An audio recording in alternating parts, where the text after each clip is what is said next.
मायका और ससुराल। ससुराल कितना भी प्यारा होता है, फिर भी मायका याद आता है। लड़के की शादी होती है और शादी संपन्न होने के बाद विदाई का समय आता है और लड़की के घर वाले लड़की के पास एक एक करके उसके कमरे में जाते हैं।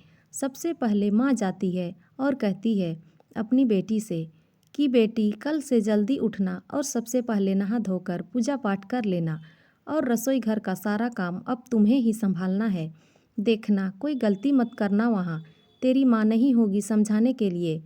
सारे काम ध्यान से करना और पति को ऑफिस से आने के बाद पानी दे देना, कुछ देर बाद खाना दे देना और फिर वो जो भी बोले कर देना। सासू माँ की सेवा करना और घर के सभी लोगों का ध्यान रखना। फिर कुछ देर बाद लड़की के पिताजी आते हैं और कहते हैं बेटी अब अपने ससुराल को ही अपना घर समझना और सबका ख्याल रखना। अपने माता पिता के मान सम्मान को मिटने ना देना बेटी। और इतना कहकर पिता की आंखों में आंसू आ जाते हैं और वहाँ से बाहर निकल जाते हैं। फिर भाई आता है, उसकी आंखें आंसुओं से भरी थी और चेहरे पर मुस्कान के साथ बोलता है तू ससुराल चली जाएगी। जा रही है तू, सच में जा रही है ससुराल। अब तुमसे छुटकारा मिल जाएगा, अब तो तेरा हिस्सा भी मेरा हो जाएगा। अब कोई बात पर टोका टोकी नहीं करेगा और ना कोई माँ से मेरी शिकायत करेगा। चलो अच्छा है कि आज से तुम परेशान नहीं करेगी हमको। इतने में लड़की की आंखों में आंसू आ जाते हैं और बोलती है भाग जा पागल, नहीं तो मार खाएगा। और भाई बोलता है मेरी तरह ससुराल में किसी को पीटने मत लगना, वहाँ तेरी कोई मार नहीं खाएगा। जैसे कुछ भी बोलती है वहाँ मत बोलना, कोई तुम्हारी बातों का बुरा मान सकता है। और रोते हुए दोनों एक दूसरे के गले लग जाते हैं और दोनों एक साथ बोलते हैं तुम्हारी बहुत याद आएगी, अपना ख्याल रखना बोलकर अपनी आंसू पोंछते हुए भाई बाहर निकल जाता है। इसी तरह परिवार के सभी लोग आकर समझाते हैं। अब सबके जाने के बाद विदाई होने का समय आता है। तब लड़की सोचती है एक तो मैं अपना घर छोड़कर जा रही हूँ, ऊपर से इतना कुछ घर वालों ने बता दिया।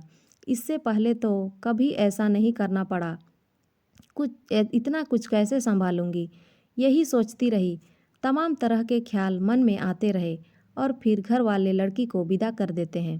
फिर माँ पिताजी को इतनी फिक्र होती है, इतना कुछ कैसे संभालेगी मेरी बेटी, हमेशा से खुले ख्यालों वाली है मेरी बेटी। अब किसी की पत्नी, किसी की बहू, किसी की भाभी बन गई है। देखो क्या होता है। अब ससुराल में जाकर लड़की अलार्म लगाती है और दूसरे दिन सुबह जैसे ही उसकी माँ ने बताया होता है वैसा ही करती है। फिर सबके लिए खाना बनाती है। कहते हैं कि ससुराल में पहली रसोई बहू कुछ मीठा बनाकर शुरू करती है, तो उसने सबके लिए खीर बनाई और खीर में चीनी कम हो गई। बाकी खीर बहुत अच्छी बनी थी और खीर बनाने के बाद सबके लिए निकालती है। सब तो खा लेते हैं, कुछ नहीं बोलते हैं और सास जाकर बेटा और पति जहाँ बैठे होते हैं वहाँ जाकर बोलती है लगता है घर वालों ने कुछ नहीं सिखाया, देखो चीनी कैसे डाली है, लग रहा था खीर नहीं चावल खा रहे हैं। और सबसे आखिरी में बहू को खाने का रिवाज होता है। पहले तो चख कर भी नहीं देख सकती थी, अब वो खाकर देखती है तो सोचती है कि चीनी तो कितनी कम डाली है। मैं सोच ही रही थी कि कोई गड़बड़ ना हो जाए और हो ही गई। लेकिन सभी लोग कितने अच्छे हैं, हमसे कुछ भी नहीं बोले। फिर सोचती है दूसरे दिन कोई गड़बड़ नहीं होने देंगे। फिर लड़की के माँ पिताजी का फ़ोन आता है और पूछते हैं कि बेटी सब अच्छे से कर लिया, कोई गड़बड़ तो नहीं की। और वो बोलती है इतना सोचे थे, फिर भी खीर में चीनी कम हो गई। लेकिन आप लोग परेशान ना हो, कल से कोई गड़बड़ नहीं होगी। यहाँ के लोग बहुत अच्छे हैं, किसी ने कुछ नहीं कहा। और फिर रात में पति रूम में आता है और कहता है कैसी खीर बनाई थी, मम्मी क्या सोच रही होंगी, कितनी फीकी थी, कल से ध्यान देकर बनाना। इसी तरह वो लड़की घर के सारे कामकाज सीख जाती है। कल को सारा दिन मस्ती करने वाली लड़की अब किसी की पत्नी और बहू भाभी बन चुकी थी। कुछ दिनों के बाद उसके घर वाले आते हैं और उसको देखते हैं, इतना ज़्यादा अंतर पहले और अब में। कहीं कोई बुला रहा है, भाभी ये सामान कहाँ रखा है। और पति बोलता है अरे नाश्ता लग गया क्या, ऑफिस के लिए लेट हो रहा है। सासू माँ बोलती है टेबल साफ करके जल्दी से नाश्ता लगाओ। माँ पिताजी आए हैं, ध्यान नहीं दे रही और तुम्हारे ससुर जी को भी निकलना है। वो जल्दी जल्दी घर के सारे काम करती है और सबको नाश्ता करवाकर सारा घर साफ करती है, बर्तन धोती है और खाना बनाती है। ऐसे ही पूरे दिन के काम काज में लगी रहती है। कोई जरा सा भी सराहना नहीं करता था। यह सब देखकर माँ पिताजी की आंखों में आंसू आ जाते हैं और फिर वो घर के सारे काम खत्म कर लेती है। फिर वह अपने माँ पिताजी के पास आकर बैठती है। तब माँ पिताजी पूछते हैं कि बेटी, तुम्हें कोई दुख तो नहीं है? वो अपने आंसू छुपाते हुए बोलती है, कोई दुख नहीं है, बस आप सबकी बहुत याद आती है। और माँ, भाई कैसा है? अब वो आप लोगों को परेशान तो नहीं करता? ऐसा कहकर बात को काट देती है और बोलती है कि यहाँ सब बहुत अच्छे हैं, सब मेरा ख्याल रखते हैं। ऐसा बोलती है ताकि उसके माँ पिताजी परेशान ना हो। और माँ पिताजी बोलते हैं कि बेटी, ऐसे ही खुश रहना और अपना ख्याल रखना। अच्छा, अब हम लोग चलते हैं।